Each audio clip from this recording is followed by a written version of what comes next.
আসন্ন সংসদ নির্বাচনকে ঘিরে সরগরম হয়ে উঠেছে দেশের রাজনৈতিক অঙ্গন।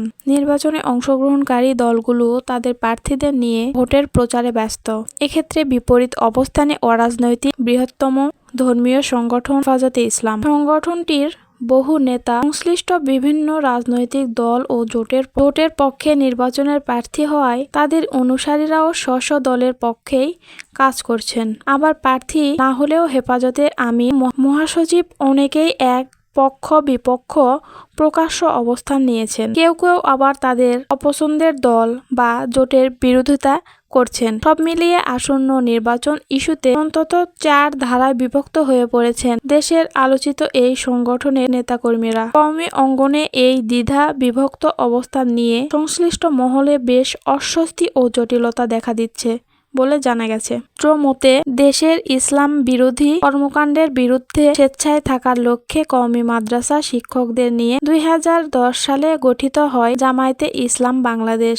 8 হাজারী মাদ্রাসার মহাপরিচালক ও কওমি মাদ্রাসা বোর্ড বেফাকের চেয়ারম্যান মরহুম আহমেদ শফির নেতৃত্বে রাজনৈতিক সংগঠন হিসেবে যাত্রা করে নানা কর্মসূচির মধ্যে দিয়ে বেশ আলোচিত হয়ে ওঠে হেফাজত। বিভিন্ন ধর্মীয় দলের নেতারা হেফাজতের শীর্ষপদে থাকায় স্বাভাবিকভাবেই জাতীয় ও স্থানীয় সরকারের বিভিন্ন নির্বাচনে তারা অঘোষিতভাবে বিভিন্ন ভূমিকায় থাকে। তবে এতদিন সাংগঠনিকভাবে কোনো দলের পক্ষে বা বিপক্ষে নেতাদের তেমন কোনো অবস্থান নিতে দেখা যায়নি। অবশ্য সাংগঠনিক ও কওমি মাদ্রাসা সংশ্লিষ্ট সুবিধা নিয়ে বিভিন্ন দল ও বিগত সরকারের সুসম্পর্ক স্থাপন করতেও দেখা গেছে। তবে এবারের নির্বাচনকে ঘিরে সংগঠনটির নেতা কর্মীদের অনেকেই নতুন বলয়ে সক্রিয় হয়ে উঠেছেন। কিছু নেতাকর্মী আবার নীরবে অবস্থান করছেন। আসন্ন নির্বাচন ঘিরে হেফাজত ইসলামের অবস্থান সম্পর্কে সংগঠনটির যুগ্ম মহাসচিব মাওলানা আজিজুল হক ইসলামবাদী বলেন, হেফাজতে ইসলাম অরাজনৈতিক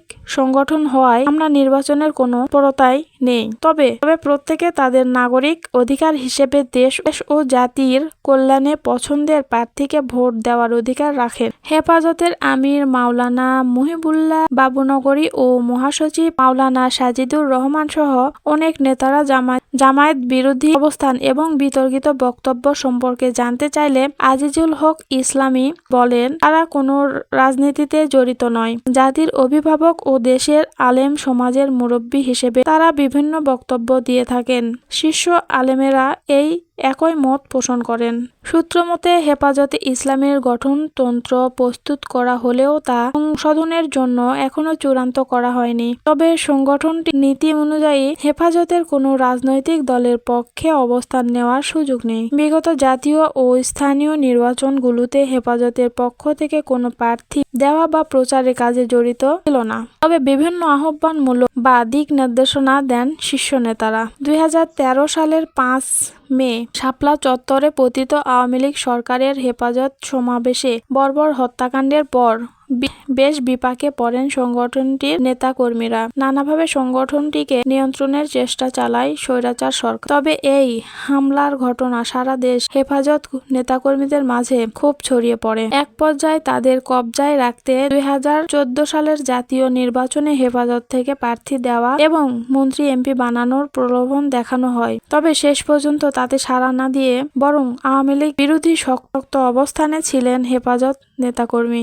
এইভাবে 2018 এবং 2026 সালের নির্বাচনেও প্রকাশ্যে কোনো অবস্থান নেয়নি সংগঠনটি। এদিকে 2024 সালের ফ্যাসিবাদী সরকারের বিতর্কিত নির্বাচনে অংশ নেওয়ায় হেফাজত সংশ্লিষ্ট বিভিন্ন দলের নেতাদের সংগঠন থেকে বহিষ্কার করা হয়। পরে দুঃখ প্রকাশ করায় তাদের অনেকে আবার ফিরিয়ে আনা হয়। এবার জাতীয় নির্বাচনে হেফাজত সংগঠন অবস্থান একই আছে বলে সংশ্লিষ্টরা জানান। তবে বাস্তবে এবারের চিত্র অনেকটা ভিন্ন হয়ে গেছে। হেফাজতের শীর্ষ নেতাদের সংশ্লিষ্ট বাংলাদেশ খেলাফত মজলিস, জমিয়তে ওলামা ইসলাম, নেজামে ইসলাম পার্টি থেকে বেশ কয়েকজন প্রার্থী জাতীয় সংসদ নির্বাচনে অংশগ্রহণ করছেন। তবে এসব দল প্রধান 2টি বৃহত্তম নির্বাচনী জোটের অংশ নিয়েছে। এর মধ্যে জমিয়তে উলামায়ে ইসলামের 2টি অংশেই যুক্ত হয়েছে বিএনপি জোটে।